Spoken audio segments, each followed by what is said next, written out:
Today on Daybreak, is the Oroville Dam leaking? One team of researchers from UC Berkeley says yes, and it might be facing an imminent threat. We'll have more on their new findings and what they say caused the spillway failure straight ahead on Daybreak.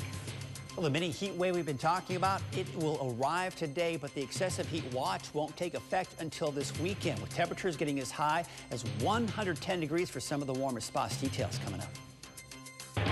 This is Daybreak, your morning news source. From the North State to the North Coast, get the facts right. As we take this look outside, be warned today, temperatures will start climbing again, and some of you will be under that excessive heat watch this weekend. Right now, the temperature in Redding is 69 degrees. And here's a look at the Caltrans cam on Oregon Mountain in Trinity County. I just checked the CHP website. The CHP was on the scene of a fatal crash that happened on Happy Valley Road earlier this morning in Shasta County. We'll bring you more on that later in the show.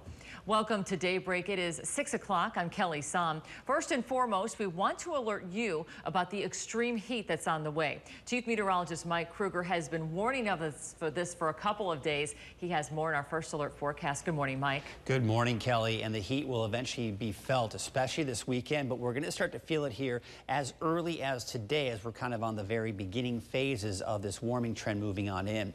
So let's take a look, first of all, at that excessive heat watch I was talking about. This is for Saturday and Sunday, by the way, and it's for the areas in red. Now take note, Redding, Red Bluff, and even down into Corning are part of this excessive heat watch, but all of Glenn County and central and western Butte County are not part of the excessive heat watch. So highs in Redding, Red Bluff, even Corning, between 105 and 110 over the weekend. But for places like Chico and Oroville, more like 102 to 104. So just some safe reminders here that, just some friendly reminders that is here when we're talking about this kind of heat as we go into the weekend. Just be sure to slow down, dress for the summer, wear the lighter clothing, check on the elderly and your pets, drink plenty of water, wear sunscreen, and if you can and are susceptible to this kind of heat, try to stay in those air-conditioned places. But again, today it's going to warm up, but not quite 110 just yet. Should be a little over 100 degrees for most of us in the valley this afternoon, and even for the coast, we'll start to notice those warmer temperatures should reach somewhere in the mid-60s. Kelly. Our top story this morning, a new report on the Oroville Dam alleges that the dam itself might be leaking. A research team from UC Berkeley's Center for Catastrophic Risk Management says they have proof there's more going on at the dam than the DWR will admit, and another emergency could be on the way. Here's a live look at the spillway this morning. It's under repair after February's collapse forced the evacuation of tens of thousands of people downstream. Now, these graphics are from the Catastrophic Engineering Report. Robert B., the group's leader, says the vegetation in wet areas uphill at the dam suggests there is seepage that could lead to a slow failure of the dam. The DWR has responded to questions about this issue in the past, and they say those are natural wet spots and green spots from the rain. But Robert B. says the DWR has asked for test drills near the leakage and not told the public about it. He's calling for an independent investigation into the soundness of the Oroville Dam. On top of alleging that the dam could be leaking, Robert B. and his team attribute the spillway failure to engineering incompetence and say it was preventable. In regards to why the spillway failed in February, B. writes that the base slabs were ineffectively designed. Concrete was too thin, and the spillway had a poor drainage system. When the DWR learned about the problems, B. alleges they repeated ineffective repairs rather than fixing the problem, and that the federal agencies had many opportunities to recognize and investigate issues that could have prevented the failure. DWR has not commented on what it thinks caused the spillway failure. We spoke to Robert B. in June when he gave a presentation to the Butte County supervisors about how to make the dam safe for the next 50 years. He told us it comes down to 5 C's. They are culture, cognizance, capabilities, commitment, and counting.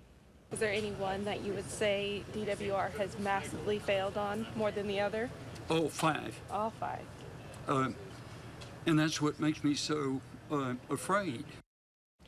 A DWR spokeswoman Erin Mellon says the state will make sure B's report is shared with the independent forensic team studying why the spillway failed. The report of that study will come out in the fall. We've put a link to B's full report in our fact file. Just go to krcrtv.com.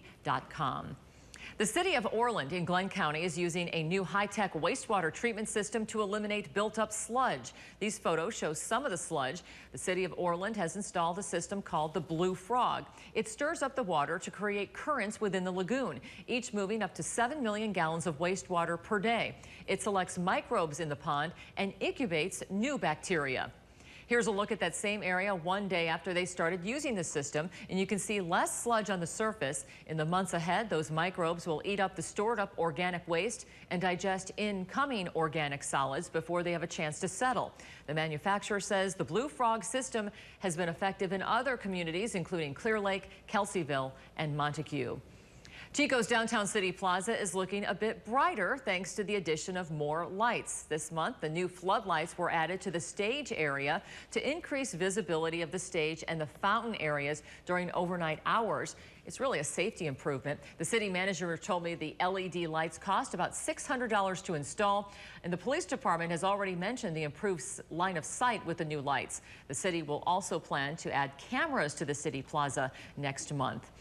It is 6:06. An effort in California to get rid of monetary bail is headed to the federal level. Supporters say the current bail system punishes the poor, but opponents say getting rid of it creates a greater public safety risk. On the state level, the effort failed to pass in the Assembly, but it did make it through the Senate and went into committee reviews. Federally, Democratic Senator Kamala Harris and Republican Senator Rand Paul are working on a new bill that encourages states to reform or replace their bail system. It would offer $10 million in grant money over a 3-year period to states if they make certain changes. Shasta County District Attorney Stephanie Bridget told us what she thinks about the proposal. I believe that we need a bail system.